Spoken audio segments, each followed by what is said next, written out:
Hey guys, welcome back to another video. Today we're going to be having a brief look at the Corsair Void RGB Elite wireless gaming headset.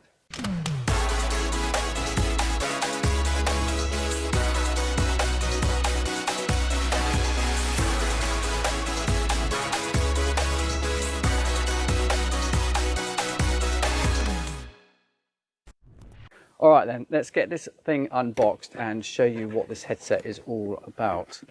This one was sent over to us from Ebuyer, so... What's that noise? Oh, alright, sorry about that. Here we go. So we've got everything out of the box, and I think that's everything.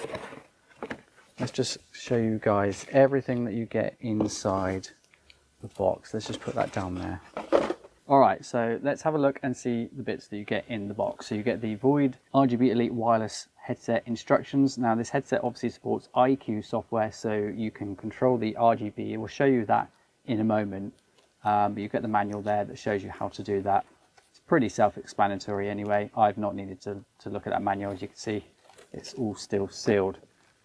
Now you've got a mic cover or a pop filter, and yeah, you just literally slide that over the microphone here, and that kind of sits on there. In fact, let's just show you. So if you have this really close to your mouth, or you're quite a heavy breather, then this will help combat some of that extra noise, some of that air noise coming from your mouth, especially if you're playing intense games and it picks up a lot of stuff.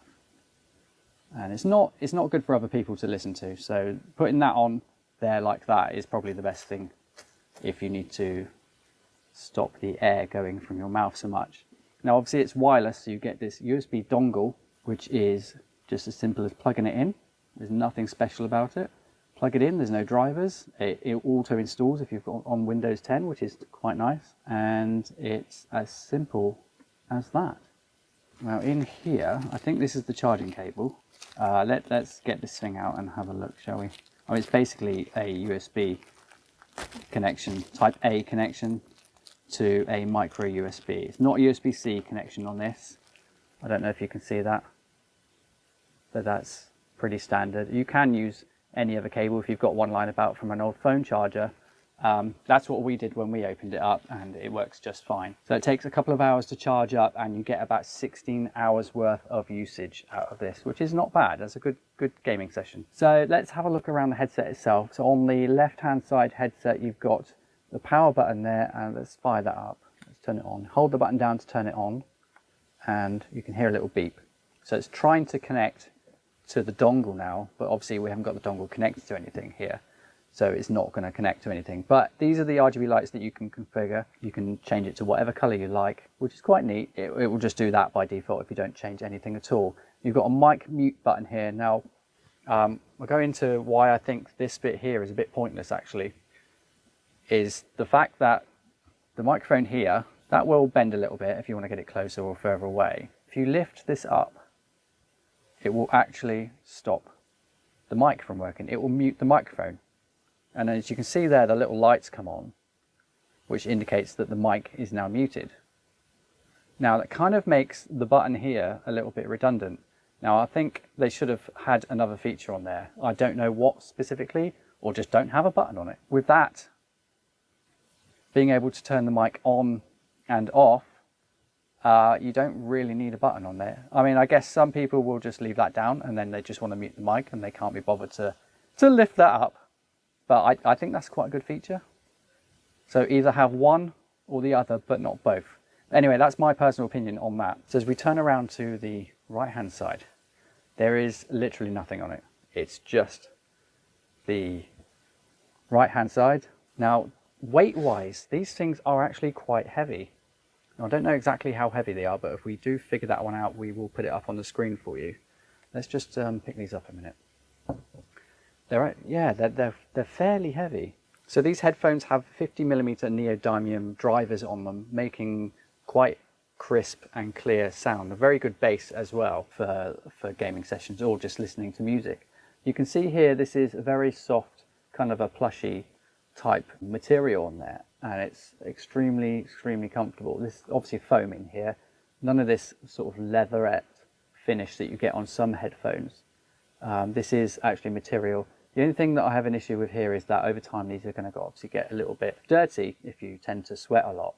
And I can't really see, you can change them, but I don't know if you can change these and maybe replace them over time, because I can see these getting quite dirty. But they are extremely comfortable, and yeah, you could definitely wear these for long sessions. So if we look at the top of the headset, we've got this same kind of soft material on there, and that's also kind of, it almost feels like memory foam. I think it's just, yeah, I think it's some kind of memory foam, because it kind of springs back. Normal foam would do that and then it would lose shape after a while, but I got a feeling this is memory foam, which is quite nice. So if we go back to the left hand side speaker here with the microphone on it, you can see here we've got a volume adjustment as well. I forgot to mention that a moment ago. We've obviously got the charging port there, and you can see a flashing LED because it actually needs charging.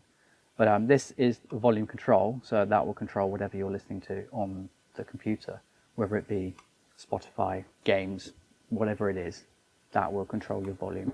And it's also a push button as well, so you can mute the speakers if you want to. Also, another feature that obviously a lot of headphones do, but these ones do it specifically well, is that they completely rotate round. So if you want to, you can hold them up like a DJ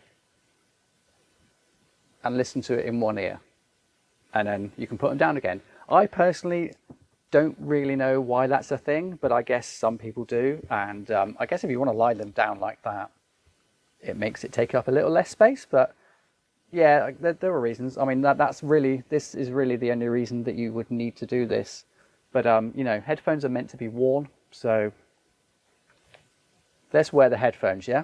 Okay, so I've got the headphones on now, and as you can see, they're quite a nice fit. If I can rotate around, because Will can't go around me, unfortunately, you can kind of see that they're really snug. Now, you can adjust them. They do go down. I mean, if I wanted to, I could just wear them like that. Although it's not very stylish, they'd probably be suited to someone with a bigger head than mine. Anyway, let's talk about the rest of it. So these operate on a 2.4 gig frequency, and there is little to no lag between pressing or hearing a button or making a sound on the computer to you receiving it on the headset itself. They are really, really spot on. Of course, they've done a good job at reducing that latency that you get with older style wireless headphones or Bluetooth headphones. So a couple of the other things that we need to talk about with these headphones is they are 7.1 headphones. Personally, I've never really found software 7.1 that great, and obviously there's only 2 speakers in this, but you do kind of feel a little bit immersed in the games that support it. So make sure you enable 7.1 in the game that you're playing to get the most effect out of it. The headphones have a frequency response from 20 Hz to 30 kHz. They have an impedance of 32 ohms at 1 kHz. They have a sensitivity of 116 decibels, give or take about 3 decibels. The microphone on this headset is an omnidirectional microphone, and the microphone impedance is 2 kiloohms. The frequency response of the microphone is 100 Hz to 10 kHz, and it has a sensitivity of about minus 42 decibels, give or take about 3 decibels. So there we go, that's our quick overview of the Void RGB Elite wireless gaming headset. Hopefully there was some useful information in this very short video for you. If you want to get this headset for yourself, then check out the links in the video description below. Bearing in mind that those links do help support our channel, so if you click those links, you will support the channel at no extra cost to you. So go and use those links, get yourself one of these headsets while they're still in stock, and get yourself some 7.1 and wireless goodness. See you in the next video.